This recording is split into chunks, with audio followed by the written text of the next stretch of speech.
Good evening. Thanks for joining us on the 10 o'clock news. We do begin with breaking news out of the city of West Linn. And tonight, city leaders voted to make the findings of an internal investigation into the West Linn Police Department public. In it, the city acknowledges that its own policies were not followed regarding an investigation into alleged sexual misconduct by a doctor.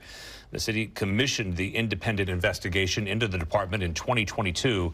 In an open session tonight, city leaders voted to make the findings of that investigation public. It claims the West Linn Police Department violated several of its own policies during the investigation into David Farley.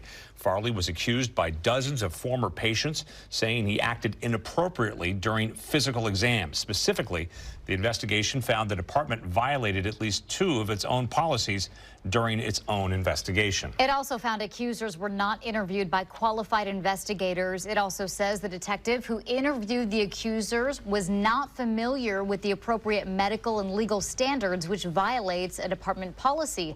The investigation also showed that nearly half the interviews were conducted without a victim's advocate present, which is also against policy.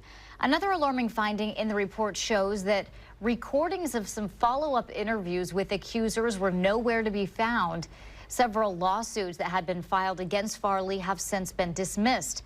According to Oregon Public Broadcasting, a Clackamas County grand jury decided not to indict Farley criminally.